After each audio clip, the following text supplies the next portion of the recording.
بسم الله الرحمن الرحيم. الحمد لله رب العالمين والعاقبة للمتقين والصلاة والسلام على سيد الأنبياء والمرسلين وآل كل والصحابة أجمعين. أما بعد فأوصيكم وإياي بتقوى الله رب العالمين. نويت الاعتكاف في هذا المسجد لله تعالى എന്ന നിയ്യത്തോടുകൂടെ അള്ളാഹുവിൻ്റെ പള്ളിയിലുള്ള ഈ ഒത്തുകൂടൽ അള്ളാഹു നമ്മുടെ പക്കൽ നിന്ന് സ്വാലിഹായ അമലായി സ്വീകരിക്കുമാറാകട്ടെ. ഹിജറ വർഷം 1447 ദുൽഖഅദ് ഇന്ന് 27. നാളെ 28, ഞായറാഴ്ച 29. അന്ന് മാസം കണ്ടാൽ തിങ്കളാഴ്ച. ദുൽഹിജ്ജ മാസം 1. വളരെ പ്രധാനപ്പെട്ട 10 രാത്രികൾ നമ്മളിലേക്ക് കടന്നു വരികയാണ്. അല്ലാഹു സുബ്ഹാനഹു വ തആല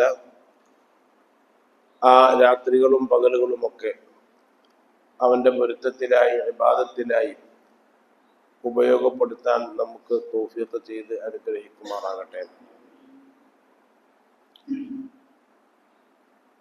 വിശുദ്ധ ഖുർആനിൽ സൂറത്തു അൽ ഇൻസാനിൽ ഇന്ന് ഓതി ഇന്ന ഹൗലാഇ യുഹിബ്ബൂനൽ ആജില വയദറൂന വറാഅഹും യൗമൻ സഖീല. ഈ മനുഷ്യന്മാർ യുഹിബ്ബൂനൽ ആജില, അവർ ദുനിയാവിൻ്റെ ആഡംബരങ്ങളും സൗകര്യങ്ങളൊക്കെയാണ് ഇഷ്ടപ്പെടുന്നത്. അതിനോടാണ് അവർക്കൊക്കെ താല്പര്യം. യുഹിബ്ബൂന ഇഷ്ടപ്പെടുന്നു, മഹബത്ത് വെക്കുന്നു എന്നാണ് അതിൻ്റെ അർത്ഥം. അൽ ആജില എന്ന് പറഞ്ഞാൽ ഈ ദുനിയാവ്, ഇതിനെ വല്ലാതെ ഇഷ്ടപ്പെടുകയാണ്. വയദറൂന വറാഅഹും, അവർക്ക് പിറകെ യൗമൻ സഖീലൻ, വളരെ ഘനമുള്ള, സഹിക്കാൻ കഴിയാത്ത, വളരെ പ്രയാസകരമായ ഒരു ദിവസത്തെയാണ് അവർ ഒഴിവാക്കുന്നത്. അതിനെപ്പറ്റിയുള്ള ചിന്തയും അതിനെപ്പറ്റിയുള്ള അമലുകളുമാണ് അവർ ഒഴിവാക്കുന്നത്. ഇവിടെയുള്ള ഈ ജീവിതം അത് വലിയ പ്രയാസകരമായതൊന്നുമല്ല. മഹ്ശറിലേക്ക് ചിന്തിച്ച് ഖിയാമത്ത് നാളിലേക്ക് ചിന്തിച്ചാൽ അതൊന്നും വലിയ പ്രയാസകരമായതൊന്നുമല്ല. പക്ഷെ അത് വളരെ മനോഹരമാക്കാനുള്ള പ്രയത്നമാണ് നടത്തിക്കൊണ്ടിരിക്കുന്നത്. ആഖിറത്തെ പറ്റി അവർക്ക് യാതൊരു ചിന്തയുമില്ല എന്ന് എല്ലാ വെള്ളിയാഴ്ച രാവിലെ നമ്മൾ ഓതുന്നുണ്ട്. അതുകൊണ്ട് നല്ല ദിവസങ്ങളൊക്കെ വരുമ്പോൾ, നല്ല സമയങ്ങളൊക്കെ കിട്ടുമ്പോൾ അത് ഉപയോഗപ്പെടുത്താൻ വേണ്ടി നമ്മൾ മനസ്സിൽ കരുതുകയും അതിനുവേണ്ടി സൗകര്യം നമ്മൾ തന്നെ കണ്ടെത്തുകയും ചെയ്യണം. അല്ലാഹു സുബ്ഹാനഹു വ തആല തൗഫീഖ് ചെയ്ത് അനുഗ്രഹിക്കുമാറാകട്ടെ. സൂറത്തുൽ കഹ്ഫിൽ അല്ലാഹു 3 ചരിത്രങ്ങളിലേക്ക് സൂചന നൽകുകയാണ്. വിശുദ്ധ ഖുർആനിൽ അല്ലാഹു ചരിത്രങ്ങൾ പൂർണ്ണമായി പറയുകയല്ല ചെയ്യാറുള്ളത്, അതിലേക്കൊക്കെ സൂചനകളാണ് നൽകാറുള്ളത്. വിശുദ്ധ ഖുർആൻ ചരിത്ര ഗ്രന്ഥമല്ലാത്തത് കൊണ്ട് ചരിത്രം തുടക്കം മുതൽ അവസാനം വരേക്കും പറയുക എന്ന ശൈലിയല്ല ഖുർആനുള്ളത്. ചരിത്രങ്ങൾ പറയും, അതിലേക്കൊക്കെ സൂചനകളാണ് അധികവും നൽകാറുള്ളത്. വിശുദ്ധ ഖുർആനിൽ 3 ചരിത്രങ്ങളിലേക്ക് സൂചന നൽകി അൽ കഹ്ഫ് സൂറത്തിൽ. 1, 7 ചെറുപ്പക്കാരെ സംബന്ധിച്ച് അല്ലാഹു തുടക്കത്തിലേ പറഞ്ഞു ഇന്നഹു ഫിത്യത്തുൻ ആമനു ബിറബ്ബിഹിം എന്ന് പറഞ്ഞിട്ട് അവർ 7 ചെറുപ്പക്കാർ, അവരെ പറ്റി പറഞ്ഞു. അതിനുശേഷം മൂസ നബി അലൈഹി സ്വലാത്തു വസ്സലാമും ഖിദർ നബി അലൈഹി സ്വലാത്തു വസ്സലാമും തമ്മിലുള്ള ആ ഒന്നിച്ചുള്ള യാത്രയെ സംബന്ധിച്ച് പറഞ്ഞു. മൂസ നബി അലൈഹി സ്വലാത്തു വസ്സലാമിന്റെ കാലഘട്ടത്തിൽ ജീവിച്ചിരുന്ന ആളാണ് ഖിദർ നബി അലൈഹി സ്വലാത്തു വസ്സലാം. അതിൻ്റെയും എത്രയോ മുമ്പ് തന്നെ ഖിദർ നബി ഉണ്ട്. മഹാനായ ഇബ്രാഹിം നബി അലൈഹി സ്വലാത്തു വസ്സലാമിന്റെ കാലഘട്ടത്തിൽ ജീവിച്ച ദുൽഖർനൈൻ റളിയല്ലാഹു തആല അൻഹുവിന്റെ പ്രധാനപ്പെട്ട ഉപദേശകനും അവരുടെ സൈന്യത്തിന്റെ മുന്നിൽ ബർക്കത്തിന് വേണ്ടി മഹാനവറുകൾ നിർത്തിയിരുന്ന ആളുമായിരുന്നു ഖിദർ നബി അലൈഹി സ്വലാത്തു വസ്സലാം എന്ന് മഹാന്മാരായ പണ്ഡിതന്മാര് പറഞ്ഞിട്ടുണ്ട്. അവർ നിസ്കരിച്ച സ്ഥലത്ത് അവരുടെ കണ്ണിൽ നിന്ന് കണ്ണുനീര് വന്നിട്ട് അവിടെ സസ്യങ്ങൾ മുളക്കുന്നത് കൊണ്ട് ഹുദറത്ത് പച്ച അവസ്ഥയുണ്ടാകും, സസ്യങ്ങൾ മുളക്കും. നിസ്കരിച്ച സ്ഥലത്ത് അള്ളാഹുവിന്റെ മുന്നിൽ കരഞ്ഞിട്ട് ആ കണ്ണുനീര് ഭൂമിയിൽ ഇട്ടിട്ട് അതിനാൽ സസ്യങ്ങൾ മുളച്ചിരുന്നു. അതുകൊണ്ടാണ് ഹിദർ എന്ന് പേര് വരാനുള്ള കാരണം. ഹിദർ എന്ന് പറഞ്ഞാൽ സസ്യം എന്നാണ് അർത്ഥം, പച്ചപ്പ് എന്നാണ് അതിന്റെ അർത്ഥം. അപ്പൊ നിസ്കരിച്ച ആ സ്ഥലത്ത് കണ്ണുനീര് വന്നിട്ട് അവിടെ പച്ചപ്പുണ്ടായിരുന്നത് കൊണ്ടാണ് ഹിദർ നബി അലൈഹി സ്വലാത്തു വസ്സലാമിനിക്ക് അങ്ങനെ പേര് വരാനുള്ള കാരണമെന്ന് മഹാന്മാര് പറഞ്ഞിട്ടുണ്ട്. മാഉൽ ഹയാത്ത് എന്ന് പറഞ്ഞൊരു വെള്ളം ഭൂമിയിൽ തന്നെയുണ്ട്. അത് കുടിച്ചാൽ പിന്നെ അവർക്ക് മരണം ഉണ്ടാവുകയില്ല. അത് കുടിച്ചത് കൊണ്ടാണ് ഹിദർ നബി അലൈഹി സ്വലാത്തു വസ്സലാമിനിക്ക് മരണമില്ലാത്തത്. എന്ന് വെച്ചാൽ അല്ലാഹു സുബ്ഹാനഹു വ തആല വലിയ ആയുസ് മഹാനവറുകൾക്ക് നൽകിയത് ഇപ്പോഴും ഹിദർ നബി അലൈഹി സ്വലാത്തു വസ്സലാം ഉണ്ട്. അവര് ജീവിച്ചിരിപ്പുണ്ട്, അവരെ കണ്ട ആൾക്കാരുമുണ്ട്, അവരുമായി സംസാരിച്ച ആൾക്കാരൊക്കെ ഉണ്ട്. അതൊക്കെ പെട്ടെന്ന് അതൊക്കെ നടക്കും, കൂടുതൽ സമയമൊന്നും അത് നടക്കൂല. ബഹുമാനപ്പെട്ട വടകര മുഹമ്മദ് അലി റഹ്മത്തുള്ളാഹി അലൈഹി അവർ ബാഖിയാത്തു സ്വാലിഹാത്തിലൊക്കെ ഇൽമ് പഠിച്ചിരുന്ന ആളാണ്, വലിയ ആലിമും അതോടുകൂടെ തന്നെ വലിയ ആബിദും. ബഗ്ദാദിലൊക്കെ പോയി വന്നതിന് ശേഷമാണ് മഹാനവറുകൾക്ക് മാറ്റം വന്നത്. അതിനു മുമ്പ് മാറ്റമുണ്ടായിരുന്നില്ല. ഒരു പ്രത്യേകമായ ഹാലും മറ്റുമൊക്കെ അവിടൊക്കെ പോയി വന്നതിന് ശേഷമാണ് ഉണ്ടായത്. ഒരു മനുഷ്യൻ അള്ളാഹുലേക്ക് അടുക്കുമ്പോൾ അദ്ദേഹത്തിനക്ക് മാറ്റം വരല് അദ്ദേഹം തീരുമാനിക്കുന്ന സമയത്തല്ല. അള്ളാഹു തീരുമാനിക്കുമ്പോൾ ചിലപ്പോൾ അദ്ദേഹത്തിനക്ക് മാറ്റമൊക്കെ സംഭവിക്കും. വളരെ മോശമായിരുന്ന ആളുകൾക്കും പെട്ടെന്ന് മാറ്റങ്ങളൊക്കെ സംഭവിക്കും. അങ്ങനെയാണ് മഹാനവറുകൾക്ക് മാറ്റം വന്നത് എന്ന് പറയുന്നു. മഹാനവറുകൾ മഹാനായ ഓക്കെ ഉസ്താദ് റഹ്മത്തുള്ളാഹി അലൈഹി ചാനിയത്ത് ദർസ് നടത്തുമ്പോൾ ഒരിക്കലും വന്നിട്ട് പറഞ്ഞു, എന്തിൻകുട്ടിയിലെ ഞാൻ ഹിദർ നബിനെ കാണാൻ വേണ്ടി പോവാണ്, നിങ്ങൾ പോരണുണ്ടോ കൂടെ? കടപ്പുറത്ത് ചാലിയും കടപ്പുറത്ത് ഹിദർ നബി അലൈഹി സ്വലാത്തു വസ്സലാം വരാന്ന് പറഞ്ഞിട്ടുണ്ട്, ഞാൻ കാണാൻ വേണ്ടി പോവാണ്. അപ്പൊ ഓക്കെ ഉസ്താദ് പറഞ്ഞു, എനിക്കിപ്പോ നേരമില്ല, എനിക്കിവിടെ ദർസ് നടത്തുന്ന നേരാണ്.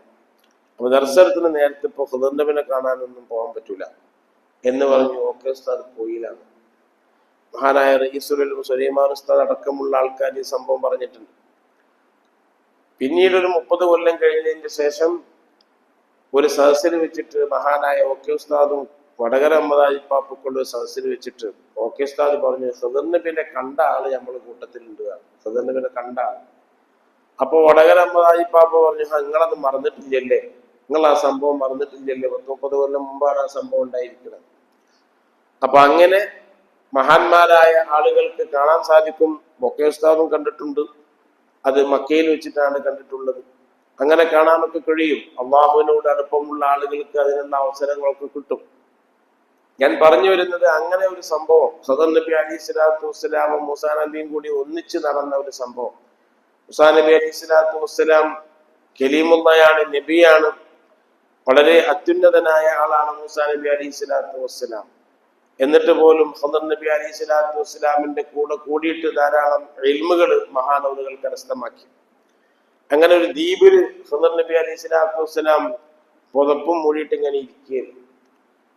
ഒരു ദ്വീപിൽ, ആ ദ്വീപിൽ ചെന്നിട്ട് അസ്സലാമു അലൈക്കും എന്ന് സലാം ചൊല്ലിയപ്പോ മഹാനായ ഹിദർ നബി അലൈഹി സ്വലാത്തു വസ്സലാം തിരിഞ്ഞിട്ട് ചോദിച്ചു, അന്നാഫി അറളിക അസ്സലാം, എന്താ ഇപ്പൊ ഇവിടെ ഒരു സലാം എന്ന് വെച്ചാൽ ആരുമില്ലാത്തൊരു സ്ഥലമാണ്, വിജനമായ സ്ഥലത്ത് ദ്വീപിൽ ഒറ്റയ്ക്ക് പോയി ഇരിക്കുകയാണ് മഹാനായ ഹിദർ നബി അലൈഹി സ്വലാത്തു വസ്സലാം. അവിടെ അങ്ങനെ ഒറ്റയ്ക്ക് ഇരിക്കുകയാണ്.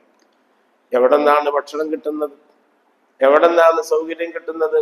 അള്ളാഹുവിന്റെ ഇഷ്ടദാസന്മാരായ ആളുകൾക്ക് അള്ളാഹു സുബ്ഹാനഹു വ തആല അതൊക്കെ കൊടുക്കും. അതൊന്നും നമുക്ക് അറിയാൻ സാധിക്കുകയില്ല. അറിയാത്ത മാർഗത്തിലൂടെ അള്ളാഹു സുബ്ഹാനഹു വ തആല കൊടുക്കും. പറ്റ തമ്മാടിച്ചിയായിരുന്ന, വ്യഭിചാരിയായിരുന്ന, ചെറുപ്പക്കാരെ വല്ലാതെ ത്രസിപ്പിച്ചിരുന്ന ആളായിരുന്നുവല്ലോ ഒരു അറിയപ്പെട്ട, മുമ്പൊരിക്കൽ ഞാൻ അവരെ പറ്റി ചരിത്രങ്ങളൊക്കെ പറഞ്ഞിട്ടുണ്ട്. അപ്പോ അങ്ങനെയുള്ള ആളുകൾ വരെ നന്നാവുകയും അവർക്കൊക്കെ അല്ലാഹു സുബ്ഹാനഹു വ തആല വലിയ സൗകര്യങ്ങൾ ചെയ്തു കൊടുക്കുകയും ചെയ്തത് കിതാബുകളിലൊക്കെ കാണാം. അത്ര മോശക്കാരായ ആൾക്കാരും പിന്നീട് നന്നായി. അവർക്ക് അള്ളാഹു അറിയാത്ത മാർഗത്തിലൂടെ ഭക്ഷണങ്ങളൊക്കെ കൊടുത്ത സംഭവങ്ങളൊക്കെ മഹാന്മാരായ ആളുകൾ പറഞ്ഞിട്ടുണ്ട്. മഹദിയായ ശിവവാന എന്നവര് വളരെ മോശക്കാരിയായി ജീവിച്ചിരുന്നു. പിന്നീട് നന്നായി അങ്ങനെ സ്വാലിഹീൻ തങ്ങൾക്ക് വലിയ സൗകര്യങ്ങളൊക്കെ അവർ ചെയ്തു കൊടുത്തതൊക്കെ ചരിത്രത്തിൽ കാണാൻ സാധിക്കും. അപ്പൊ പറഞ്ഞു വരുന്നത്, ഖദർ നബി അലൈഹി സ്വലാത്തു വസ്സലാം ആ ദ്വീപിൽ ഇങ്ങനെ മുസജ്ജൽ റൂബുഹു, വസ്ത്രം ഇങ്ങനെ ശരീരത്തിൽ തല മുതൽ കാല് വരെ കൂട്ടിട്ട് പൊതിച്ചിങ്ങനെ കുത്തിരിക്കാം. അപ്പോഴാണ് മൂസാ നബി അലൈഹി സ്വലാത്തു വസ്സലാമും യൂശാ നബിയും കൂടി രണ്ടാളും കൂടി ചെല്ലണത്. അങ്ങനെ ചെന്ന് സലാം പറഞ്ഞപ്പോ എന്താ ഇവിടെ ഒരു സലാം, എവിടുന്ന ഒരു സലാം, ഇവിടെ ആരും ഇല്ലാത്തൊരു സ്ഥലത്ത് എവിടുന്ന ഈ മനുഷ്യന്റെ ആരാ വന്നത്? അപ്പൊ പറഞ്ഞു, ആരാ മൂസ, ഞാൻ മൂസയാണ്, മൂസാ നബി അലൈഹി സ്വലാത്തു വസ്സലാമാണ്.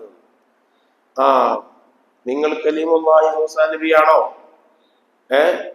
അങ്ങനെ നിങ്ങൾ കലീമുല്ലാഹി മൂസാ നബിയാണോ എന്നൊക്കെ ചോദിച്ച് അവർ രണ്ടുപേരും സംസാരിക്കാൻ തുടങ്ങി. നീണ്ട യാത്രകളൊക്കെ നടത്തിയ സംഭവമാണ് അൽ കഹ്ഫ് സൂറത്തിൽ അല്ലാഹു സുബ്ഹാനഹു വ തആല രണ്ടാമതായി പറയുന്നത്. അത് വിശദമായിട്ട് തന്നെ അക്കാര്യം പറയുന്നുണ്ട്. ഖാല അലം അഖുൽ ലക ഇന്നക ലൻ തസ്തതിഅ മഅ സബ്റ എന്നതൊക്കെ ആ സംഭവങ്ങളാണ് അൽ കഹ്ഫ് സൂറത്തിൽ പറയുന്നത്. അങ്ങനെ മൂസാ നബി അലൈഹി സ്വലാത്തു വസ്സലാം ഖദർ നബിയോട് പറഞ്ഞു, ഞാൻ നിങ്ങളെ കൂടെ കുറച്ച് കൂടാൻ തീരുമാനിച്ചു, നിങ്ങളെ കൂടെ കൂടിയിട്ട് എനിക്ക് കുറെ വിവരങ്ങൾ കിട്ടാനുണ്ട്. അപ്പൊ പറഞ്ഞു, ഇന്നക്കലം തസ്തത്തിയമായ സബറ, നിങ്ങൾക്ക് എന്റെ കൂടെ വരാൻ കഴിയൂല, നിങ്ങൾക്ക് ക്ഷമിക്കാൻ കഴിയില്ല.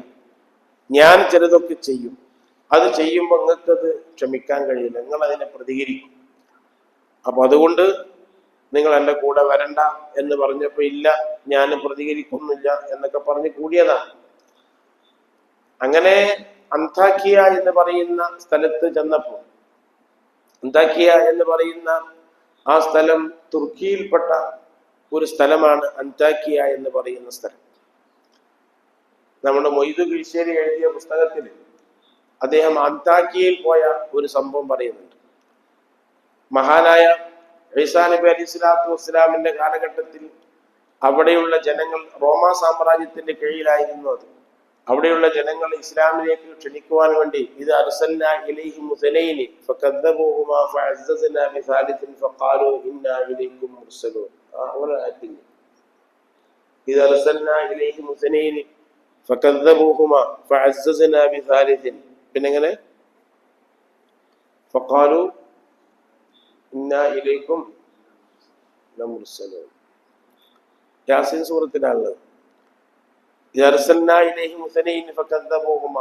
മഹാനായ ഈസാ നബി അലൈഹി സ്വലാത്തു വസ്സലാം രണ്ടാൾക്കാരെ അന്താക്കിയയിലേക്ക് പറഞ്ഞയച്ചു. ഇസനൈനി രണ്ടാൾക്കാരെ പറഞ്ഞയച്ചു.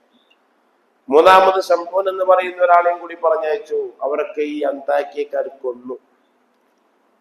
അത് യാസീൻ സൂറത്തിൽ പറയുന്നുണ്ട്. ആ അന്താക്കിയക്കാർ കൊന്നു അവരെ. അങ്ങനെയുള്ള ഈ അന്താക്കിയയിൽ ഒരു മഗ്‌രിബിന്റെ നേരത്ത് ഇയാള് ആ അന്താക്കിയ പള്ളിയിൽ നിസ്കരിക്കാൻ വേണ്ടി കയറി. നമ്മളെ മൊയ്തു നിസ്കരിക്കാൻ വേണ്ടി കയറിയപ്പോ നിസ്കരിക്കാതെ ഒരാൾ പുതച്ചിട്ട് പള്ളിയിൽ കിടക്കുന്നുണ്ട്. നിസ്കരിക്കാതെ പുതച്ച് മൂടിയിട്ട് ഒരാൾ പള്ളിയിൽ കിടക്കാം. അപ്പൊ അവിടുത്തെ മുക്രിം ഇമാമും കൂടി രണ്ടാളും കൂടിയിട്ട് ഇയാളെ വിളിക്കുക. മുക്രിം ഇമാമും കൂടി നിസ്കരിക്കാതെ പുതച്ച് മൂടി കിടക്കുന്ന ആളെ വിളിക്കുക. മൊയ്ത് വരെയാണ് ഞാനും കൂടി കൊടുത്ത് വിളിക്കാനും. ഞാനും കൂടി കൊടുത്തു നോക്കുമ്പോ ഈ ചങ്ങായി നന്നായിട്ട് കള്ള് കുടിച്ചിട്ട് പോസായി കിടക്കുകയാണ്. നന്നായിട്ട് പള്ളിക്ക് വന്ന് കിടക്കുക. എന്നിട്ട് ഞങ്ങൾ എല്ലാവരും കൂടി അദ്ദേഹത്തിന്റെ ഭാണ്ഡം പരിശോധിച്ചു നോക്കുമ്പോൾ അതിലൊക്കെ നല്ല കള്ളിന്റെ കുപ്പിയാണ് കിട്ടുന്നത്. അങ്ങനെ നാട്ടുകാരെല്ലാരും കൂടി ഇടപെട്ട് അദ്ദേഹത്തിനെ കൈകാര്യം ചെയ്ത് പറഞ്ഞയച്ചു എന്ന് അദ്ദേഹം എഴുതിയിട്ടുണ്ട്. അതാണ് അന്താക്കിയ. അത് അടുത്ത കാലത്താണ്. അങ്ങനത്തെ സ്ഥലമാണ് ഈ അന്താക്കിയ എന്ന് പറയുന്ന സ്ഥലം.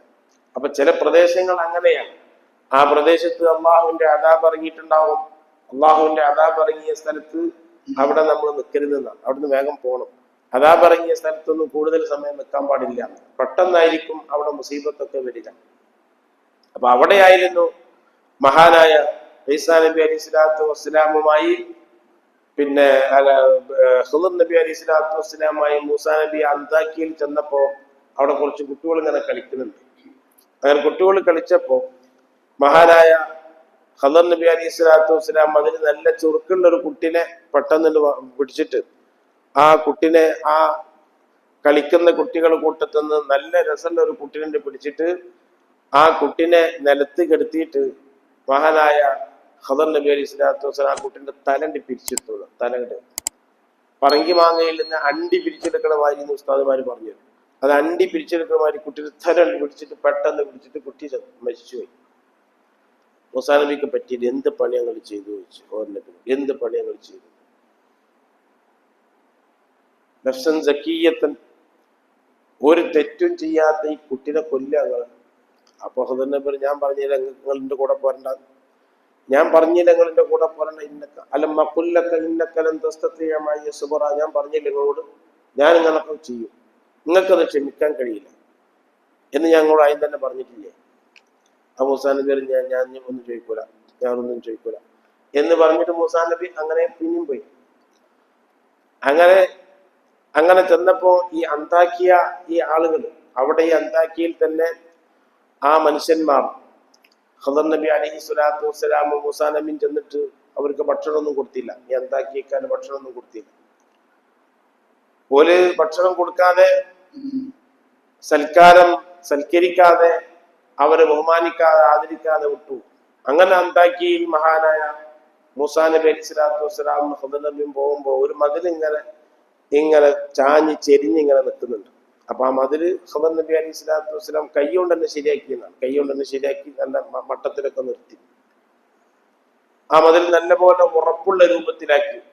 നൂറ്റാണ്ടുകളോളം പഴക്കമുള്ള ഒരു മതിലാണ്. ആ മതിൽ പൊളിഞ്ഞാടാൻ വേണ്ടി ഏത് നിമിഷവും പൊളിഞ്ഞാടുന്ന ഒരവസ്ഥയിൽ നിൽക്കുമ്പോൾ ഖദർ നബി അലൈഹി സ്വലാത്തു വസ്സലാമിന്റെ കൈ അങ്ങോട്ട് തൊട്ടപ്പോഴത്തിന് മതിൽ ശരിയായി. ആ സമയത്ത് മഹാനായ ഖദർ നബി അലൈഹി സ്വലാത്തു വസ്സലാമിനോട് മൂസാ നബി ചോദിച്ചു, ഈ മതിൽ നിങ്ങൾ ശരിയാക്കി കൊടുത്തല്ലോ, നിങ്ങൾക്ക് ഈ മതിൽ ശരിയാക്കി കൊടുക്കുന്നതിന് അവരോട് ഡിമാൻഡ് വെച്ചുകൂടായിരുന്നില്ല? ഞങ്ങൾക്കൊരു 3 ദിവസം ഭക്ഷണം തരണം, ഒരു 3 ദിവസം ഭക്ഷണം തരുന്ന ഡിമാൻഡ് വെച്ചുകൂടായില്ല? നിങ്ങൾക്ക് നമ്മൾ ഭക്ഷണത്തിന് ആവശ്യമുള്ള സമയമല്ലേ എന്ന് പറഞ്ഞപ്പോ ഖദർ നബി അലൈഹി സ്വലാത്തു വസ്സലാം പറഞ്ഞു, ഇനി നിങ്ങളായിട്ടില്ല, എന്നോടൊന്നും ചോദിക്കാൻ പാടില്ല എന്ന് ഞാൻ പറഞ്ഞതല്ലേ, ഇതൊക്കെ നിങ്ങൾ ചോദിക്കാം. ഇനി നമ്മൾ തമ്മിൽ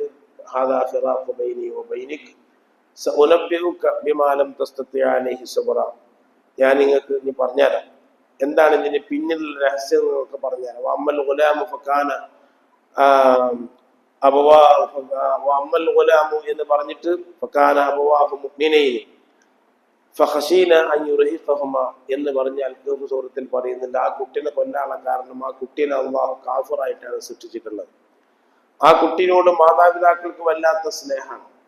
ആ സ്നേഹം നിമിത്തം ഈ മാതാപിതാക്കൾ പഴിച്ചു പോകും. ഈ കുട്ടി വളർന്ന് വലുതായിട്ടുണ്ടെങ്കിൽ ഈ മാതാപിതാക്കൾ പഴിച്ചു പോകും. അവർ ഈ കുട്ടിയോടുള്ള സ്നേഹം കൊണ്ട് കുട്ടി പറഞ്ഞതൊക്കെ കേട്ടിട്ട് അങ്ങനെ ബിംബാരാധന പോലത്തെ ശിർക്കുകളിലേക്കൊക്കെ മാതാപിതാക്കൾ പോകും എന്ന് എനിക്കറിയാം. അത് അന്ന് എനിക്ക് അറിയിച്ചു തന്നിട്ടുണ്ട്. അതുകൊണ്ടാണ് ഞാൻ ആ കുട്ടിനെ കൊന്നത്.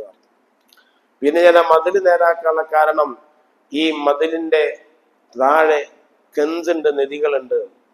അമ്മൽ ജിദാറു ഫക്കാനിൽ ഗുലാമീനി യതീമീനി ഫിൽ മദീന, ഈ അന്താക്കിയ എന്ന് പറയുന്ന ഈ പ്രദേശത്തുള്ള 2 യതീം മക്കൾക്ക് അവരുടെ 7 പിതാക്കന്മാരപ്പുറത്തുള്ള വല്യപ്പാപ്പ ഈ 2 മക്കൾക്ക് വേണ്ടി ഇതിന്റെ അടിയിൽ നദി സൂക്ഷിച്ചിട്ടുണ്ട്.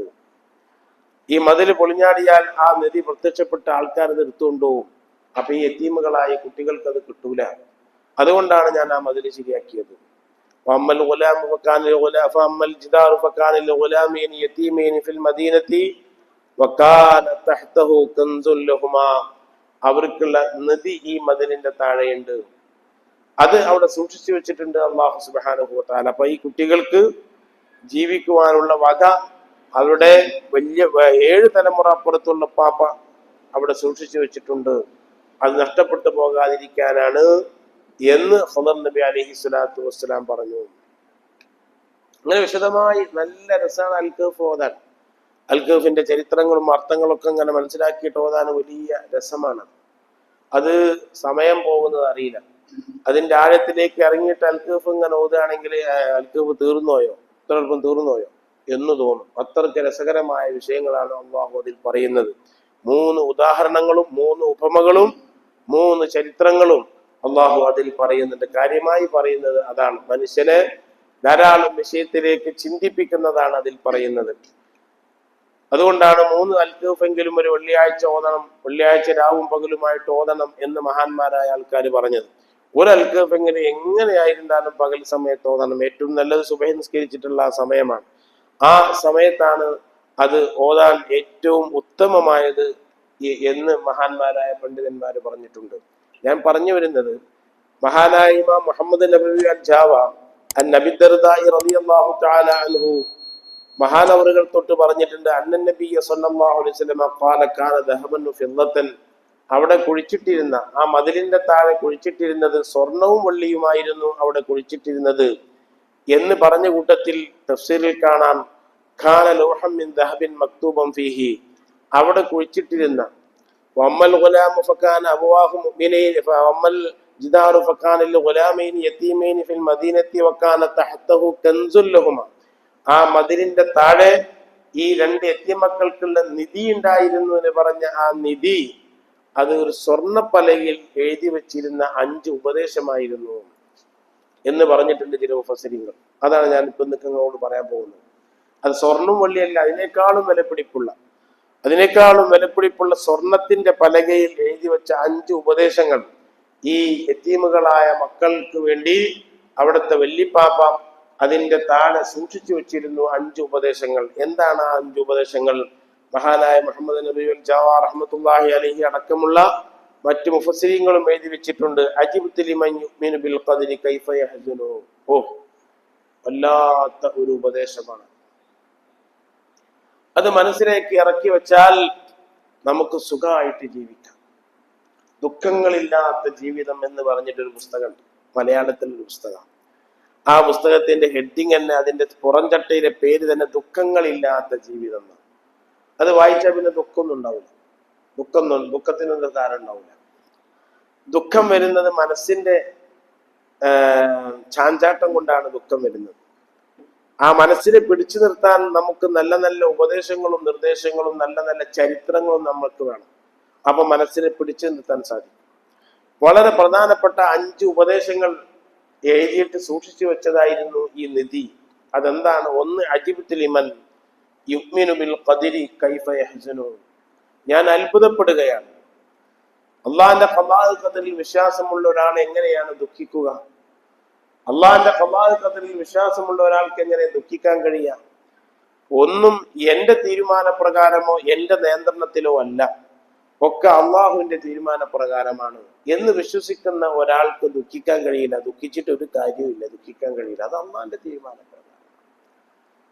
7 കുട്ടികൾ അവിടെ വ്യൂ പോയിന്റിൽ മങ്കടയിൽ പോയി മിന്നെറിഞ്ഞ് ആ കുട്ടികൾ മരിച്ചുപോയി. അള്ളാഹു കുട്ടികളെ അമ്മാർക്കും ബാപ്പാർക്കും ഒക്കെ മനസ്സമാധാനം നൽകുമാറാകട്ടെ. എന്തായിരുന്നാലും മുസ്ലിമീങ്ങളായ മക്കളാണ്. കാറ്റുകൊള്ളാൻ പോയതാണ്. കാറ്റുകൊള്ളാൻ പോകാൻ പാടില്ല അതൊന്നും ഇസ്ലാമിലില്ല. പോകുന്നതിന് വിരോധമൊന്നുമില്ല. അങ്ങനെ കാറ്റുകൊള്ളാൻ പോകാവുന്നതാണ്. മനസ്സിന്റെ ആശ്വാസത്തിന് വേണ്ടിയും സമാധാനത്തിന് വേണ്ടിയും ഒക്കെ യാത്ര പോകാവുന്നതാണ്. അങ്ങനെ പോകുമ്പോൾ അവിടെ ജമ്മും കസറും ഒക്കെ ആക്കാവുന്നതാണ്. നേരെ മറിച്ച് പന്ത് കളി കാണാനും പന്ത് കളിക്കാനൊക്കെ പോവുകയാണെങ്കിൽ ജമ്മും കസറാക്കാൻ പറ്റൂല. അള്ളാഹു അനുവദിച്ച മാർഗത്തിലുള്ള യാത്രയിലൊക്കെ ജമ്മും കസറാക്കാൻ പറ്റും. അതല്ലാത്ത യാത്രകളിൽ ജമ്മും കസറാക്കാനൊന്നും പറ്റൂല. അത് അനുവദിക്കപ്പെട്ടിട്ടില്ല. അപ്പൊ അതുകൊണ്ട് ഇങ്ങനെയുള്ള യാത്രകൾ ശരീരത്തിന് ഉന്മേഷവും ആവേശവും മനസ്സിന് സമാധാനവും ഒക്കെ കിട്ടുന്ന യാത്രകൾ അനുവദനീയമാണ്. സുന്നത്തൊന്നല്ല, അത് അനുവദനീയമാണ് എന്ന് ഫഖഹാക്കൾ പറഞ്ഞിട്ടുണ്ട്. അതിൽ ഹറാമുകളിൽ നിന്നൊക്കെ വിട്ടുനിൽക്കണം, സൂക്ഷിക്കണം എന്ന് മാത്രം. ഹറാമുകളിൽ നിന്നും വേണ്ടാത്തരങ്ങളിൽ നിന്നും സ്ത്രീകളൊക്കെ ഉണ്ടാകുമ്പോൾ മറ്റുള്ള ആളുകൾ കാണുന്നതിൽ നിന്നും അങ്ങനൊക്കെ വിട്ടുനിൽക്കണം. ആ രൂപത്തിൽ ഒതുങ്ങിയായിരിക്കണം പറ്റുമെങ്കിൽ. അങ്ങനെ പറഞ്ഞിട്ടുള്ളത്. അപ്പൊ അതിനൊന്നും ഇപ്പൊ നമുക്ക് പറ്റൂല, അള്ളാഹു എതിർക്കാൻ പറ്റൂല. അള്ളാഹുവിന്റെ തീരുമാനം അങ്ങനെയാണ്. അപ്പോഴും അവിടെയൊക്കെയുള്ള ആ ദുഃഖങ്ങളെ സംബന്ധിച്ചൊക്കെ വാർത്തകളിലൊക്കെ നിറഞ്ഞു നിൽക്കുകയാണ്. ഏത് തരത്തിലും അവിടൊക്കെ നമ്മൾ ശ്രദ്ധിക്കേണ്ടത് അജിബ്തു ലിമൻ യുഅ്മിനു ബിൽ ഖദരി കൈഫ യഹ്സുനു, അള്ളാഹുവിന്റെ ഖദാഇ ഖദറിൽ വിശ്വസിക്കുന്ന ഒരാൾ എങ്ങനെ ദുഃഖിക്കാം? എങ്ങനെ അവർക്കത് സാധിക്കാം? പല വിഷയങ്ങളും നടക്കുന്നു. ഇനി അടുത്ത തെരഞ്ഞെടുപ്പിൽ ഞങ്ങൾ അധികാരത്തിൽ വരുമെന്ന് 3 മെമ്പർമാരെ ഇപ്പുള്ള ഒരാൾക്കാർ ഇപ്പൊ തന്നെ പറഞ്ഞു. എന്ന് വെച്ചാൽ നമ്മൾ അതിനുള്ള പണിയെടുക്കുന്നതാണ് അതിന്റെ അർത്ഥം. നമ്മളതിനുള്ള പണികളൊക്കെ എടുക്കും എന്ന് 2 ദിവസം മുമ്പ് പ്രധാനപ്പെട്ട അതിന്റെ ഒരു നേതാവ് വിളിച്ചു പറഞ്ഞു. ഇനി അടുത്ത തവണ ഞങ്ങളായിരിക്കും. കാരണം 11 ദിവസമായില്ലേ ഒരാളെ തെരഞ്ഞെടുക്കാൻ, ഞങ്ങളാവുമ്പോൾ വേഗം തെരഞ്ഞെടുക്കും. അതുകൊണ്ട് അടുത്ത 5 കൊല്ലത്തിന്റെ ഇടയിൽ 5 കൊല്ലം കഴിഞ്ഞാൽ ഞങ്ങളാണ് കേരളത്തിലെ ആൾക്കാരായി വരിക എന്നൊക്കെ ഒരു പറഞ്ഞു. അള്ളാഹു കാത്ത് രക്ഷിക്കുമാറാകട്ടെ. അള്ളാഹിനോട് നമുക്ക് ദ്വാരക്കല്ലാതെ നിവൃത്തിയില്ല. ബംഗാളില് നിരത്തുകളിലുള്ള നിസ്കാരം ഇപ്പൊ തന്നെ നിരോധിച്ചു. നിരത്തുകളിൽ നിസ്കരിക്കാൻ വേണ്ടി പോണതൊന്നുമല്ല, പള്ളിക്ക് സ്ഥലമില്ലാത്തത് കൊണ്ടിട്ട് അങ്ങനെ നിസ്കരിക്കുന്നതാണ്. ഒരു 5 മിനിറ്റ് ഉണ്ടാവും, 2 റക്അത്ത് നിസ്കാരത്തിന് 5 മിനിറ്റ് ഉണ്ടാവും. മണിക്കൂറുകളോളമാണ് ഗണേശ ഉത്സവത്തിനൊക്കെ വേണ്ടിയിട്ട് നിരത്തുകൾ ഉപയോഗപ്പെടുത്തുന്നത്. മണിക്കൂറുകളാണ് ഉപയോഗപ്പെടുത്തുന്നത്. എന്താണ് അതിന്റെ ഗതാഗത തടസ്സങ്ങളും മറ്റുമൊക്കെ. ഉത്സവ സീസണുകളായി കഴിഞ്ഞാൽ എന്താണ് ഗതാഗത തടസ്സങ്ങളൊക്കെ. അപ്പൊ അതൊന്നും ആരും കാണാത്തത് കൊണ്ടല്ല. പിന്നെന്താണ്, പിന്നെ ഇരുചേരികളാക്കി നിർത്തുക, ഇതാണ് ഞങ്ങളെ ലക്ഷ്യമെന്ന് തുടക്കത്തിൽ തന്നെ കാണിച്ചു തരികയാണ്. ഇരുചേരികളാക്കി നിർത്തുക എന്നതാണുള്ളത്. അപ്പൊ ഞാൻ പറഞ്ഞു വരുന്നത്, അവിടെയൊക്കെ അള്ളാഹുവിനോട് ദ്വാരക്കുകയും ഒരു സമാധാനത്തിന് വേണ്ടിയും സന്തോഷത്തിന് വേണ്ടിയും അവിടെയുള്ള ആളുകൾക്കൊക്കെ സമാധാനം സന്തോഷം കിട്ടുവാൻ വേണ്ടിയും നമ്മുടെ നാട്ടിൽ ഈ ആപത്ത് വരാതിരിക്കാനൊക്കെ എപ്പോഴും ദ്വാരക്കല്ലാതെ യാതൊരു നിർവാഹമില്ല. അത് നമ്മൾ വിടാൻ തന്നെ പാടില്ല. അള്ളാഹു തീരുമാനിച്ചാൽ ഒരു നിലക്കും ആർക്കും ഒന്നും ചെയ്യാൻ കഴിയില്ല. അപ്പോ നമ്മുടെ ജീവിതത്തിൽ നമുക്ക് എപ്പോഴും ഉന്മേഷവും ഊർജവും നൽകുന്ന ഒരു ഉപദേശമാണിത്. അള്ളാഹുവിന്റെ തീരുമാനങ്ങളിൽ വിശ്വസിക്കുന്ന ഒരാൾ എങ്ങനെയാ ദുഃഖിക്കുക? ഇത് അള്ളാഹിന്റെ തീരുമാനമല്ലേ, റബ്ബിന്റെ തീരുമാനമല്ലേ, റബ്ബിന്റെ തീരുമാനമല്ലേ. ഇതിൽ വിശ്വസിക്കുന്ന ഒരാൾക്ക് ദുഃഖിക്കാൻ കഴിയില്ല. ഒന്നാമത്തെ ഉപദേശം അതാണ്. രണ്ടാമത്തെ ഉപദേശം, അല്ലാഹു സുബ്ഹാനഹു വ തആല റിസ്ക് ഏറ്റെടുത്തതാണ്.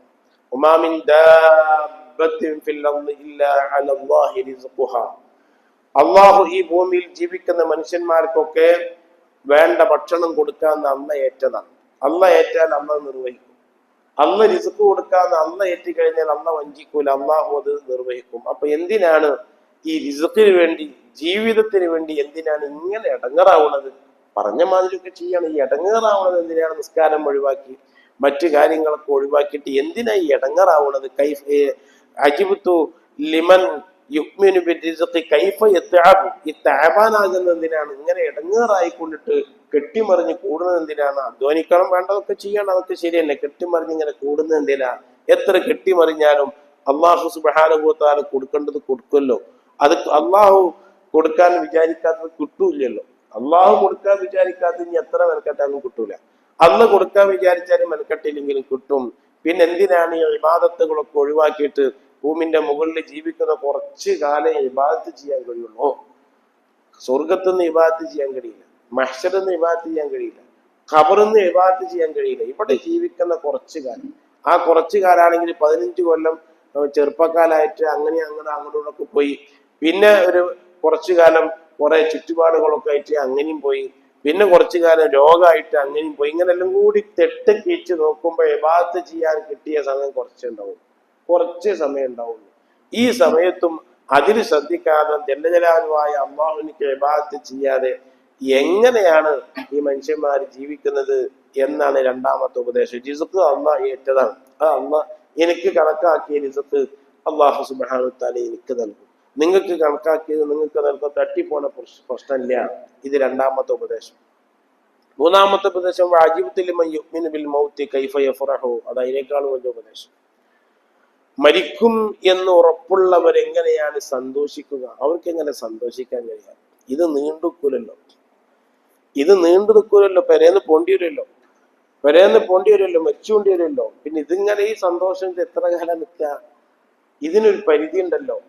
അവർക്കെങ്ങനെ സന്തോഷിക്കാൻ കഴിയാം? മരിച്ചു പോകും എന്ന് വിശ്വാസമുള്ള ഒരാൾക്ക്, പാപ്പ മരിച്ചുപോയി, ഇപ്പാപ്പ മരിച്ചുപോയി, ഉമ്മ മരിച്ചുപോയി, വല്യമ്മ മരിച്ചുപോയി, അപ്പൊ അതേമാതിരി പാപ്പി ആവില്ല. ഇപ്പൊ നമ്മളും ആവാതിരിക്കാം. ഏതായിരുന്നാലും ഓലൊക്കെ പോയ മാതിരി പോകേണ്ടി വരുമല്ലോ. അതിന് യാതൊരു സംശയമില്ലല്ലോ. ഓലൊക്കെ പോയ മാതിരി പോകേണ്ടി വരും. പിന്നെ എന്താണ് ഈ സന്തോഷത്തിന്? പിന്നെ മരണമില്ലാത്ത, അന്ത്യമില്ലാത്ത ഒരു ജീവിതത്തിന് വേണ്ടി അധ്വാനിക്കല്ലേ വേണ്ടത്? അവസാനമില്ലാത്തൊരു ജീവിതം സ്വർഗത്തിൽ കടന്നാൽ പിന്നെ പുറത്തേക്ക് കിടക്കൂല. സ്വർഗത്തിൽ കടന്നാൽ പിന്നെ പുറത്തേക്കില്ല. പിന്നെ അവിടെ തന്നെ ഖാലിദീന ഫീഹാ അബദാ, എക്കാലത്തും അവിടെ തന്നെ ശാശ്വതമായി. അതിന് കടന്നു കിട്ടണ്ടേ. അപ്പൊ കടന്നു കിട്ടണമെങ്കിൽ അധ്വാനിക്കണം. അതിനാണ് അള്ളാഹു നമ്മുടെ ഭൂമിയിലേക്ക് പറഞ്ഞയച്ചിട്ടുള്ളത്. അപ്പൊ മൂന്നാമത്തെ ഉപദേശം അതാണ്. മരണം ഉണ്ട് എന്ന് വിശ്വസിക്കുന്ന ഒരാള് എങ്ങനെയാണ് സന്തോഷത്തോടുകൂടി ജീവിക്കുക? നാലാമത്തെ ഉപദേശം, വാജിബത്തുൽ ലിമൻ യുഅ്മിനു ബിൽ ഹിസാബി കൈഫ യഗ്ഫലു. ഹിസാബിൽ വിശ്വസിക്കുന്ന ആൾക്ക് വിചാരണയുണ്ടാകും. അല്ലാഹു സുബ്ഹാനഹു വ തആല എല്ലാം ചോദ്യം ചെയ്യും. എവിടെ നിന്റെ ആയുസ് ഉപയോഗപ്പെടുത്തിയത്? 15 വയസ്സ് മുതൽക്കുള്ള ആയുസിനെ പറ്റി അള്ളാഹു ചോദിക്കും, നിന്റെ ആയുസ് എവിടെയാ ഉപയോഗപ്പെടുത്തിയത്? ജല്ല ജലാലുവായ അള്ളാഹു സുബ്ഹാനഹു വ തആല സമ്പത്തിനെ പറ്റി ചോദിക്കും, എവിടെന്നാ അത് കിട്ടിയത്, എവിടെ അത് ഉപയോഗിച്ചത്? ഇങ്ങനൊക്കെ അള്ളാഹു വിചാരണ നടത്തും. ആ വിചാരണ നടത്തുന്ന ഒരു വ്യക്തിക്ക് എങ്ങനെയാണ് അശ്രദ്ധവാനായി, ഒഫലാനായി, അശ്രദ്ധവാനായി ജീവിക്കാൻ എങ്ങനെ കഴിയുക? ശ്രദ്ധയില്ലാതെ ജീവിക്കാൻ എങ്ങനെയാണ് കഴിയുക? നാലാമത്തെ ഉപദേശം. അഞ്ചാമതായി അതിൽ എഴുതി വെച്ചിരിക്കുന്നത് വഅജിബ്തു ലിമൻ യഅരിഫു ദുനിയ വതഖല്ലുബഹാ ബിഅഹ്ലിഹാ കൈഫ യത്മഇന്നു ഇലൈഹാ ലാ ഇലാഹ ഇല്ലല്ലാഹ് മുഹമ്മദുർ റസൂലുള്ളാഹ്. ഇതാണ് അതിൽ എഴുതി വെച്ചിരിക്കുന്നത്. അതും വല്ലാത്തൊരു ഉപദേശമാണ്. ദുനിയാവിനെ പറ്റി അറിയുന്ന ആള്, ദുനിയാവിന്റെ അവസ്ഥ, സുബ്ഹാന ജല്ല ജലാലു, അത്യുന്നതനായി ജീവിച്ച എത്രയോ ആൾക്കാര് പെട്ടെന്ന് ഇങ്ങോട്ട് താഴോട്ട് വീഴുകയാണ്, പെട്ടെന്ന് താഴോട്ട് വീഴുകയാണ്. നല്ല പോലെ വരുമാനമുണ്ടായിരുന്ന ആളുകൾ വരുമാനം പെട്ടെന്ന് നിലക്കുകയാണ്. ഇന്നൊരാളെ കണ്ടപ്പോൾ ബന്ധത്തിൽപ്പെട്ട ഒരാൾ വന്നപ്പോൾ പറഞ്ഞു, ഓന് വന്നിക്കണം, കുവൈത്തുനിന്ന് വന്നിക്കണം. അതെന്തേ വന്നത്? അത് 2 ആഴ്ചക്കാണ് ഓല് പോകാൻ വേണ്ടി പറഞ്ഞു, കമ്പനി പോകാൻ വേണ്ടി പറഞ്ഞു. 2 ആഴ്ച കഴിഞ്ഞിട്ട് വിളിക്കാന്ന് പറഞ്ഞിരിക്കണം. പക്ഷെ 2 ആഴ്ച കഴിഞ്ഞാലും വിളിക്കൊന്നുമില്ല. പിന്നെ ഒരു മാസം കൂടി കഴിഞ്ഞ് പിന്നെ വിളിക്കാതെ പറഞ്ഞ് അവിടൊക്കെ വലിയ പ്രശ്നങ്ങളാണ്, പ്രയാസങ്ങളാണ്. നല്ലൊരു വീടുണ്ടാക്കി അതിന് കുറെ കടങ്ങളൊക്കെ വാങ്ങിച്ച് അങ്ങനെ വീടുണ്ടാക്കി താമസാക്കിയതിന് ശേഷമാണ് സംഭവിച്ചത്. ഈ ജോലി നിലനിൽക്കുമെന്ന് വിചാരിച്ചിട്ട് കടം മേടിച്ചതാണ്. ജോലി നിലനിൽക്കുമെന്ന് വിചാരിച്ച് കടം മേടിച്ച് നോക്കുമ്പോൾ ആകെ ജീവിക്കാൻ തന്നെ വകയില്ല, എന്നിട്ടല്ലേ കടം വീട്ടാം. പെട്ടെന്നാണ് അത് സംഭവിക്കുന്നത്. അതുകൊണ്ടാണ് ബുദ്ധിയുള്ള ആൾക്കാർ സമ്പത്ത് മുഴുവനും ഇങ്ങനെ വീടിന്റെ മേലിലൊക്കെ ആ സമ്പത്തൊക്കെ ഒഴിവാക്കിയിട്ട് അത്യാവശ്യം താമസിക്കാനും പെണ്ണുങ്ങൾക്കൊക്കെ മറ്റുള്ള ആണുങ്ങളെ കാണാതെ താമസിക്കുവാനും ഒക്കെ ഉള്ള ഒരു സൗകര്യം വേണം. സൗകര്യമുള്ള വീട് വേണം. സൗകര്യം എന്ന് പറഞ്ഞാൽ മോടിയുള്ള വീട് എന്നല്ല അതിന്റെ അർത്ഥം. സൗകര്യമുള്ള വീട് പെണ്ണുങ്ങൾക്കാണ്.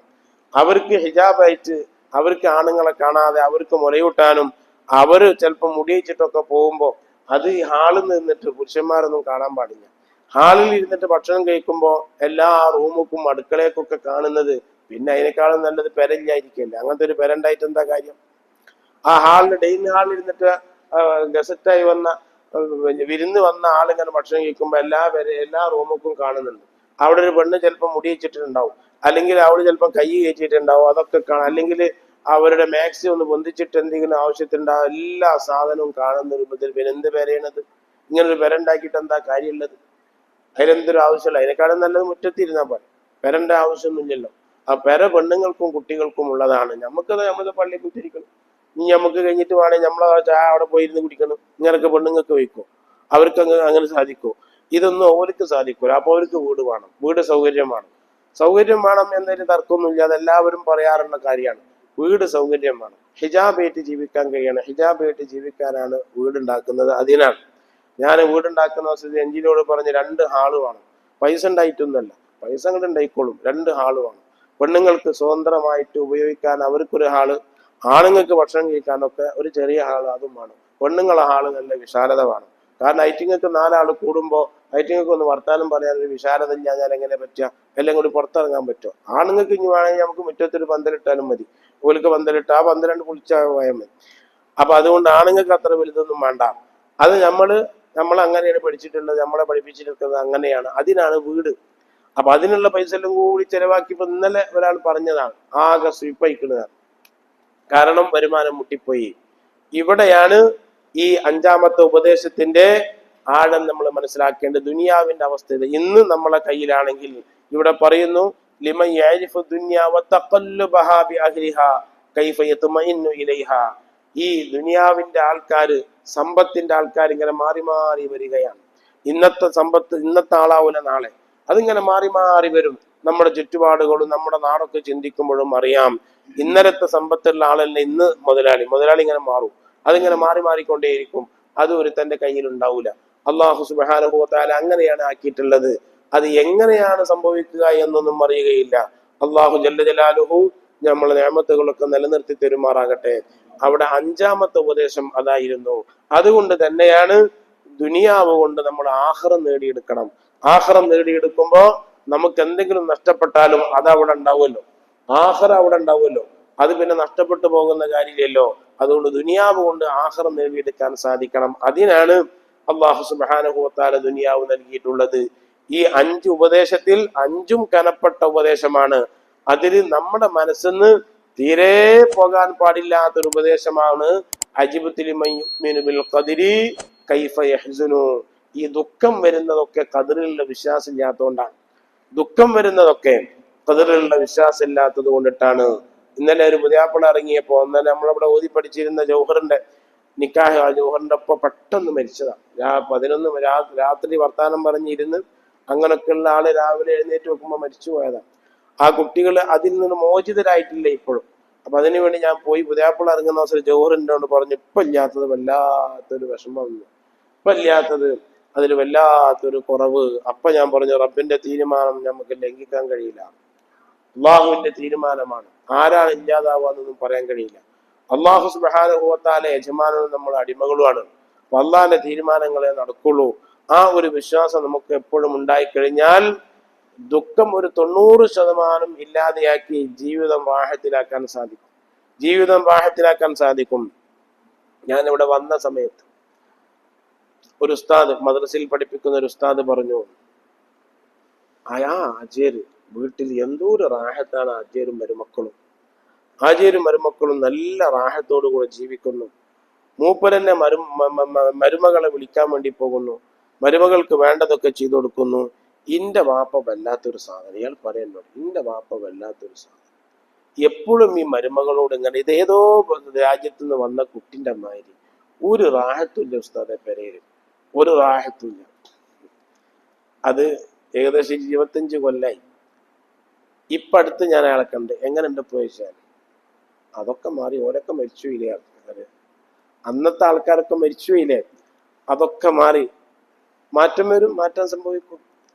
അപ്പൊ നമ്മളിപ്പോ എന്താ ചെയ്യണത്? ചില വാപ്പാര് അങ്ങനെയായിരിക്കും, ചില വാപ്പാര് ഇങ്ങനെയായിരിക്കും, ചില വാപ്പാര് മരിയക്കോട് നടത്താൻ തന്നെ പറയില്ല, അങ്ങനത്തെ വാപ്പാരുണ്ടാവും. ചില വാപ്പാര് അങ്ങനെയല്ല. അപ്പൊ അവിടെയൊക്കെ ഇന്റെ വാപ്പ അങ്ങനെയാണ്, അള്ളാഹുവിന്റെ വാപ്പാൻ അങ്ങനെയാണ് ആക്കിക്കുന്നത്, എനിക്ക് ഒരു വേറെ വാപ്പാൻ ഉണ്ടാക്കാൻ കഴിയില്ലല്ലോ, അതിൽ ക്ഷമിക്കുക. എന്റെ വാപ്പ അങ്ങനെയാണ്, വാപ്പ ഈ രൂപത്തിലാണ്, പിന്നെ അള്ളാഹു അങ്ങനെയാണ് എനിക്ക് തീരുമാനിച്ചിട്ടുള്ളത്. അതേമാതിരി തന്നെ ചില ഭാര്യമാരുടെ സ്വഭാവം നല്ല സ്വഭാവമായിരിക്കും. വലിയൊരു ബിസിനസ് നടത്തിയിട്ട് വീട്ടിലൊന്നും പോകാൻ കഴിയാത്ത വളരെ പ്രയാസപ്പെട്ട് ഒരാൾ ഇവിടെ വന്നു.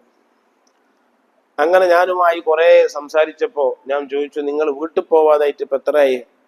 ഞാൻ വീട്ടിൽ പോവായിട്ട് ഇത്ര കൊല്ലായി. പിന്നെ ഉടുക്കാൻ പോകില്ല, അത് ഉടുക്കൊക്കെ പോകും, മറ്റൊരുത്തൊക്കെ പോകും, അങ്ങനെ പോകുന്ന. ഇന്റെ അതേ രൂപത്തിൽ വിഷമിക്കുന്ന ഞങ്ങൾ രണ്ടാളും കൂടിയാണ് ബിസിനസ് നടത്തിയത്. അയാളും പിന്നെ വന്നു, ഒരു വിഷയം പറയാനായിട്ട് വന്നു.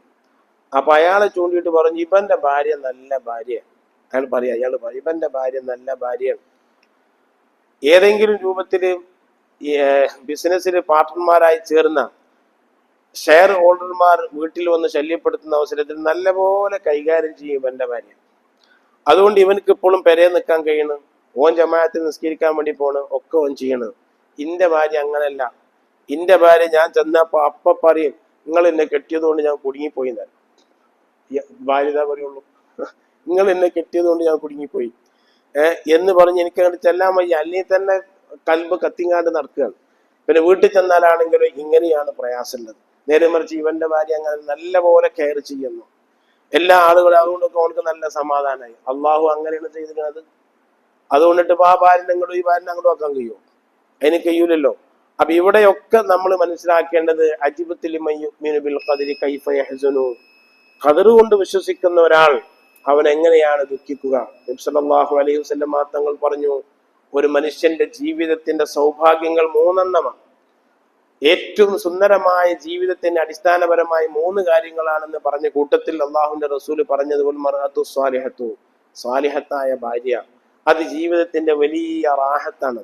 സ്വാലിഹത്തായ ഭാര്യ നമുക്കുണ്ടാകുമ്പോൾ ആ നിലക്ക് നമ്മോട് കൂടെ ജീവിക്കുന്നു, ഇല്ലാതെയാകുമ്പോൾ ആ നിലക്ക് നമ്മോട് കൂടെ ജീവിക്കുന്നു. നമ്മുടെ ആഗ്രഹങ്ങളും മറ്റും മണത്തറിഞ്ഞ് കണ്ടറിഞ്ഞ് അതിന് ഒപ്പിച്ചു നിൽക്കുന്നു. അതോടുകൂടെ അള്ളാഹിനെ പേടിച്ച് ജീവിക്കുന്നു. അങ്ങനത്തെ ഒരു ഭാര്യ ഉണ്ടായിക്കഴിഞ്ഞാല് വീട് എപ്പോഴും റാഹത്തായിരിക്കും. വീടെപ്പോഴും റാഹത്ത്. അത് എല്ലാവർക്കും അള്ളാഹു കൊടുക്കൂല, അതെല്ലാവർക്കും കൊടുക്കൂല. എൻ്റെ അറിവിൽ തന്നെ വലിയ ഒരു ആലിം ഇപ്പൊ വാടക വീട്ടിൽ താമസിക്കുന്നുണ്ട്. വീട്ടിൽ ചെല്ലാൻ അദ്ദേഹം എന്നോട് മമ്പറത്തുനിന്ന് പറഞ്ഞതാണ്, വീട്ടിലേക്ക് പോകാൻ വയ്യാന്ന് എന്ന് മമ്പറത്തുനിന്ന് അദ്ദേഹം എന്നോട് പറഞ്ഞതാണ്. ഒരുപാട് സാധുക്കളായ ആൾക്കാർ, പെരയിൽ നിൽക്കാൻ പറ്റാത്ത ആൾക്കാർ മമ്പറത്തുണ്ടാവും. മമ്പറത്താൻ നിൽക്കുന്ന ആൾക്കാരൊക്കെ മനസ്സ് ചിലപ്പോൾ വലിയ കത്തുന്ന മനസ്സായിരിക്കും. ഒരുപാട് ആൾക്കാർ വിഷമിച്ചിട്ടുണ്ടാകും. അതുകൊണ്ടാണ് മമ്പറത്തൊക്കെ പല ആളുകളും മമ്പറത്തുള്ള ആൾക്കാർക്ക് ഭക്ഷണം നേർച്ചയാക്കും. അവിടെയുള്ള ആൾക്കാർക്ക് ഭക്ഷണം കൊണ്ടു കൊടുക്കും. അവിടെയുള്ള ആൾക്കാർക്ക് നോമ്പറക്കാനുള്ള സാധനം കൊണ്ടേ കൊടുക്കും. കാരണം വേദനിച്ച് വീട്ടിൽ നിൽക്കാൻ കഴിയാതെ അവിടൊക്കെ കിടന്നുറങ്ങുന്ന ഒരുപാട് ആൾക്കാർ. ഈ മക്ബറകളൊക്കെ അങ്ങനെയാണ്. അതിൻ്റെ ഇടക്ക് തട്ടിപ്പിന്റെ ആൾക്കാർ വേറെ ഉണ്ടാവും, എല്ലായിടത്തും ഉണ്ടാവും. ഇങ്ങനെ വീട്ടിൽ നിൽക്കാൻ കഴിയാതെ ജല്ല ജലാലുവായ അള്ളാഹു അങ്ങനെയാണ്. നേരെ മറിച്ച് വീട്ടിൽ നിന്ന് പുറത്തിറങ്ങാൻ കഴിയാതെ അത്രക്കും സന്തോഷത്തോടു കൂടെ ജീവിക്കുന്ന ധാരാളം ആൾക്കാർ അങ്ങനെയുണ്ട്. ഇങ്ങനെ വ്യത്യസ്തമായ രൂപത്തിലാണ് ഉണ്ടാവുക. ഇവിടെയൊക്കെ നമുക്ക് പ്രചോദനവും നമുക്ക് മുന്നോട്ട് പോകുവാനുമുള്ള വലിയൊരു ഉപദേശമാണ് ഈ 5 ഉപദേശത്തിലെ ആദ്യത്തെ ഉപദേശം. അജിബ്തു ലിമൻ യുഅ്മിനു ബിൽ ഖദരി കൈഫ യഹ്സുനു. അള്ളാഹിന്റെ ഖദാ ഖദർ, റബ്ബിന്റെ തീരുമാനങ്ങളാണിത്. അള്ളാഹ് എനിക്ക് ഇങ്ങനെയാണ് കണക്കാക്കിയിട്ടുള്ളത്. ഓന്റെ കുട്ടികൾ കണ്ടിയിലൊക്കെ നല്ല മക്കള്, ഇന്റെ കുട്ടികൾ കണ്ടിയിൽ ഇങ്ങനെ തലതിരിഞ്ഞിട്ട് എന്താ ചെയ്യാ? അള്ളാഹു സുബ്ഹാനഹു വ തആല അങ്ങനെയാണ്. നോക്കായിട്ടില്ല, വളർത്തായിട്ടില്ല, പറഞ്ഞു കൊടുക്കായിട്ടില്ല. റബ്ബിന്റെ തീരുമാനം അങ്ങനെയാണ്. അവിടെയൊക്കെ തന്നെ നമുക്ക് ഈ ഉപദേശം, റബ്ബിന്റെ ഖദാ ഖദറിലുള്ള ആ ഈമാൻ നമ്മളെ മുന്നോട്ട് കൊണ്ടുപോകും. അള്ളാഹു സുബ്ഹാനഹു വ തആല തൗഫീഖ് ചെയ്ത് അനുഗ്രഹിക്കുമാറാകട്ടെ. ആമീൻ. ഇനി പറയാനുള്ളത്,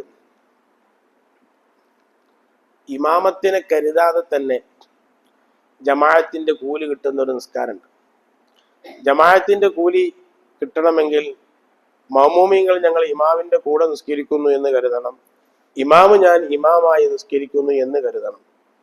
ഇമാമ് ഞാൻ ഇമാമായി നിസ്കരിക്കുന്നു എന്ന് കരുതുകയും അങ്ങനെ കരുതിയ ഇമാമിന് ഇമാമത്തിന്റെ കൂലി കിട്ടും. ഇനി ഇമാമ് ഞാൻ ഇമാമായി നിസ്കരിക്കുന്നു എന്ന് കരുതിയില്ല, എന്നാലും മൗമുമീങ്ങൾക്ക് തുടരുന്നതുകൊണ്ട് വിരോധമൊന്നുമില്ല. മൗമുമീങ്ങളായ ആൾക്കാർ ഇമാമ് ഞാൻ ഇമാമായി നിസ്കരിക്കുന്നു എന്ന് കരുതിയില്ല എങ്കിലും മൗമുമീങ്ങളായ ആളുകൾക്ക് തുടർന്ന് നിസ്കരിക്കാവുന്നതാണ്. ഓൽക്ക് ജമാഅത്തിന്റെ കൂലി കിട്ടും. ഓല് ഇമാമത്തിന് കരുതിയാൽ ഓൽക്ക് ജമാഅത്തിന്റെ കൂലി കിട്ടും. എന്നാൽ ഇങ്ങനെ കരുതാതെ ജമാഅത്തിന്റെ കൂലി കിട്ടുന്ന ഒരു രൂപമുണ്ട്. അതെപ്പോഴാണെന്നറിയോ? ഇമാമും ജമാഅത്തുമായി നിസ്കരിക്കുന്ന അവസരത്തിൽ, ഇമാമും ജമാഅത്തുമായി നിസ്കരിക്കുമ്പോൾ ഇമാമിന് നിസ്കാരം നിഷ്ഫലമാകുന്ന, നിസ്കാരം ബാത്തിലായി പോകുന്ന എന്തോ സംഭവിച്ചു. ഇമാമിന് അശുദ്ധി ഉണ്ടായി, പെട്ടെന്ന് മൂത്രം പോയി, അല്ലെങ്കിൽ പെട്ടെന്ന് കീഴ്വായി പോയി. അങ്ങനെ ഇമാമിന് അശുദ്ധി ഉണ്ടായി കഴിഞ്ഞാൽ പിന്നെ ഇമാമിന് നിസ്കാരത്തിന് തുടരാൻ പറ്റൂല. അങ്ങനെ വന്നാൽ ഇമാമിന് മറ്റൊരാളെ പകരമാക്കാം, ഒരാളെ പ്രതിനിധിയാക്കാം. അതിന് പ്രതിനിധിയാക്കാൻ പറ്റുന്ന ആൾ തൊട്ട് പിന്നിൽ വേണം, അയാൾക്കൊക്കെ തിരിയണം, അത് മനസ്സിലാകണം. അങ്ങനെ ഒരാളെ പ്രതിനിധിയാക്കാം. ഈ പ്രതിനിധിയാക്കുന്ന ആള് ഇവനക്ക് നിസ്കാരം ബാത്തിലാകുന്നതിന് മുമ്പ്, ഇമാമിന്റെ നിസ്കാരം ബാത്തിലാകുന്നതിന് മുമ്പ് ഇമാമിനെ തുടർന്ന ആളെ പ്രതിനിധിയാക്കാൻ പറ്റുള്ളൂ. നേരെ മറിച്ച് ഇമാമിന് അശുദ്ധി ഉണ്ടായതിനു ശേഷം ഒരാൾ വന്നു, അയാളെ പിടിച്ച് ഇമാമാക്കാൻ പറ്റൂല. ഇമാമിന് അശുദ്ധി ഉണ്ടാകുന്നതിന്റെ മുമ്പ് ഇമാമിനെ തുടർന്ന് നിസ്കരിച്ച ആള്, ആ ആളെ ഇമാമിനെ പ്രതിനിധിയാക്കിയിട്ട് ഇമാമിന് പോകാവുന്നതാണ്. അപ്പൊ ഇമാമ് ചേഞ്ചായി, ജമാഅത്തിൽ ഇമാമ് ചേഞ്ചായി. നേരത്തെ ഇയാള് മൗമുമായിരുന്നു, ഇപ്പൊ ഇയാൾ ഇമാമായി. ഈ ഘട്ടത്തിൽ രണ്ടു കൂട്ടരും ഞങ്ങൾ മൗമുമീങ്ങളായി നിസ്കരിക്കുന്നു എന്നും കരുതേണ്ടതില്ല, ഇമാമ് ഞാൻ ഇമാമായി നിസ്കരിക്കുന്നു എന്നും കരുതേണ്ടതില്ല.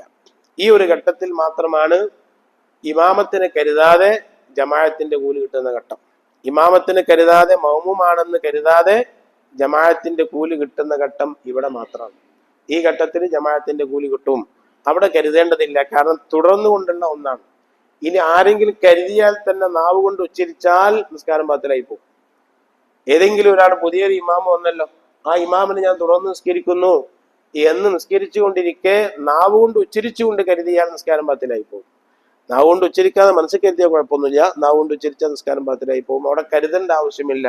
നിലവിലുള്ള ഒരു നിസ്കാരത്തിൽ ചേഞ്ച് വന്നു എന്നേ ഉള്ളൂ. അതുകൊണ്ട് കരുതേണ്ട ആവശ്യം ഇല്ലെന്ന് മഹാന്മാരായ പണ്ഡിതന്മാര് പറഞ്ഞിട്ടുണ്ട്. അവിടെ മാത്രമാണ് അതുള്ളത്. അതേപോലെ ഫർള് നിസ്കാരത്തിൽ സൂറത്ത് ഓതാൻ പാടില്ലാത്ത ഒരു രംഗമുണ്ട്. ഫർള് നിസ്കാരത്തിൽ സൂറത്ത് ഓതാൻ പാടില്ല. അങ്ങനെ സൂറത്ത് ഓതി നിസ്കരിച്ചാൽ നിസ്കാരം ബാത്തിലായി പോകും. നിസ്കാരം സൂറത്ത് ഓതാൻ പാടില്ല. അങ്ങനത്തെ ഒരു നിസ്കാരമുണ്ട്. അതേതാ നിസ്കാരം എന്നറിയോ? ഒരാൾക്ക് വലിയ അശുദ്ധി ഉണ്ടായി, ജനാപത്തുണ്ടായി. അങ്ങനത്തെ വ്യക്തിക്ക് അവനക്ക് കുളിക്കാൻ സൗകര്യമൊന്നുമില്ല. അങ്ങനത്തെ ഒരു സ്ഥലത്തോ ഉള്ളത്, അവനക്ക് കുളിക്കാൻ സൗകര്യമില്ല, തേമം ചെയ്യാനും അവനക്ക് സൗകര്യമില്ല. അങ്ങനത്തെ ഒരു സ്ഥലത്ത് ഓനുണ്ടെങ്കിൽ ഒന്ന് നിസ്കരിക്കണം എന്നാണ്. ജനാപത്തുള്ള ആള് സമയമായി കഴിഞ്ഞാൽ നിസ്കരിക്കണം. സമയം നഷ്ടപ്പെടുന്നതിന് മുമ്പ് കുളിക്കാനോ തേമം ചെയ്യാനോ ഒന്നും കഴിയില്ല എന്ന് ബോധ്യമായി കഴിഞ്ഞാൽ അവന് സമയത്ത് നിസ്കരിക്കണം. നിസ്കാരം പിന്നെ ഖളാ കൂട്ടണം. അങ്ങനെ നിസ്കരിക്കുന്ന അവസരത്തിൽ ഫാത്തിഹ മാത്രമേ ഓതാൻ പാടുള്ളൂ. കാരണം ജനാപത്തുകാരനക്ക് ഖുർആൻ ഓതണമെങ്കിൽ കുളിക്കണം. ജനാപത്തുകാരൻ ഖുർആൻ ഓതുമ്പോൾ കുളിക്കേണ്ടതാണ്. കുളിക്കാതെ ഖുർആൻ ഓതാൻ പറ്റൂല. അപ്പോ നിർബന്ധിത സാഹചര്യത്തിലുള്ള നിസ്കാരമാണ്. നിർബന്ധിത സാഹചര്യത്തിലുള്ള നിസ്കാരമായതുകൊണ്ട് തന്നെ നിർബന്ധമുള്ളതേ ചെയ്യാൻ പറ്റുള്ളൂ. സുന്നത്ത് നിർബന്ധമില്ലല്ലോ, സൂറത്ത് ഓതൽ നിർബന്ധമില്ലല്ലോ. അപ്പൊ അതുകൊണ്ട് ആ ഘട്ടത്തിൽ ഇവൻ ഫാത്തിഹ മാത്രമേ ഓതാവൂ. ഫാത്തിഹ മാത്രം ഓതിയിട്ട് നിസ്കരിക്കാവൂ. സൂറത്തോടെ ഓതാൻ പാടില്ല. കാരണം അവനക്ക് ശുദ്ധിയില്ല. നിർബന്ധിത സാഹചര്യത്തിലുള്ള നിസ്കാരമാണത്. ആ നിർബന്ധിത സാഹചര്യത്തിലുള്ള നിസ്കാരമായത് കൊണ്ടിട്ട് അവനക്ക് നിർബന്ധമായ ഫാത്തിഹ മാത്രമേ ഓതാൻ പറ്റുള്ളൂ. അവനക്ക് സൂറത്ത് ഓതാൻ പാടില്ല അവിടെ. അപ്പൊ സൂറത്ത് ഓതാൻ പാടില്ലാത്ത നിസ്കാരമുണ്ട്. അതേപോലെ തന്നെ നേരത്തെ പറഞ്ഞ ജമാഅത്തിന്റെ നിയ്യത്ത് കരുതാതെ തന്നെ ജമാഅത്തിന്റെ കൂലി കിട്ടുന്ന ജമാഅത്ത് നിസ്കാരവുമുണ്ട് എന്ന് ഓർമ്മപ്പെടുത്തിയതാണ്. അല്ലാഹു സുബ്ഹാനഹു വ തആല നമ്മുടെ വക്കിൽ നിന്ന് കബൂൽ ചെയ്ത് അനുഗ്രഹിക്കുമാറാകട്ടെ. ഇൻഷാ അല്ലാഹ് അടുത്ത നമ്മുടെ ക്ലാസ്സിൽ ഉലഹിയത്തിനെ പറ്റിയും മറ്റൊക്കെ നമുക്ക് പറയണം. അള്ളാഹു തൗഫീഖ് ചെയ്ത് അനുഗ്രഹിക്കുമാറാകട്ടെ. ഇന്ന് ചായയും പലഹാരം നൽകുന്ന സഹോദരന് അദ്ദേഹത്തിന്റെ എല്ലാ ഹലാലായ ഉദ്ദേശങ്ങളും അള്ളാഹു ഹാസിലാക്കി കൊടുക്കുമാറാകട്ടെ. അദ്ദേഹത്തിന്റെ കച്ചവടത്തിലും ബിസിനസ്സിലും മക്കളിലും അള്ളാഹു ബർക്കത്ത് ചെയ്ത് അനുഗ്രഹിക്കുമാറാകട്ടെ. മരിച്ചുപോയ ആളുകൾക്കൊക്കെ അള്ളാഹു മഗ്ഫിറത്തും റഹ്മത്തും നൽകി അനുഗ്രഹിക്കുമാറാകട്ടെ. റഹ്മുറാഹിമായ റബ്ബ് ഈ രാജ്യത്തിന്റെ കേന്ദ്രത്തിന്റെ ഭരണവും സംസ്ഥാനങ്ങളുടെ ഭരണവും മുസ്ലിമീങ്ങളെ സ്നേഹിക്കുന്ന അവരെ സഹായിക്കുന്നവരുടെ കയ്യിലേക്ക് അള്ളാഹു എത്തിക്കുമാറാകട്ടെ. അതിന് എന്തൊക്കെയാണോ മാർഗങ്ങൾ അതൊക്കെ അള്ളാഹു എളുപ്പാക്കി തരുമാറാകട്ടെ. നമ്മുടെ രാജ്യത്തുള്ള ഈ നല്ല അവസ്ഥ അള്ളാഹു നിലനിർത്തി തരുമാറാകട്ടെ. നമ്മോട് വെറുപ്പും വിദ്വേഷവും ഒക്കെ ഉള്ള ആളുകളിലേക്ക് നമ്മുടെ കേരളത്തിന്റെ ഭരണം അള്ളാഹു നൽകാതിരിക്കുമാറാകട്ടെ. റഹ്മുറാഹിമായ റബ്ബ് നമുക്ക് ഇസ്സത്ത് നൽകി അനുഗ്രഹിക്കുമാറാകട്ടെ. ഹജ്ജിനും ഉംറക്കും ഒക്കെ പോയ ആൾക്കാർ, ഇനി പോകാൻ ഉദ്ദേശിക്കുന്ന ആൾക്കാർ, അവർക്കൊക്കെ അള്ളാഹു അമാലുകളൊക്കെ താമായ പരിപൂർണമായ രൂപത്തിൽ നിർവഹിച്ച് റാഹത്തോടുകൂടെ നാട്ടിലേക്ക് തിരിച്ചു വരാൻ അള്ളാഹു തൗഫീഖ് ചെയ്ത് അനുഗ്രഹിക്കുമാറാകട്ടെ. അപകടങ്ങളിൽ നിന്നും അള്ളാഹു മുസീബത്തുകളിൽ നിന്നും നമ്മെയും കുടുംബത്തെയും ബന്ധപ്പെട്ടവരെയും നമ്മുടെ മക്കളെയും അള്ളാഹു കാത്തുരക്ഷിക്കുമാറാകട്ടെ.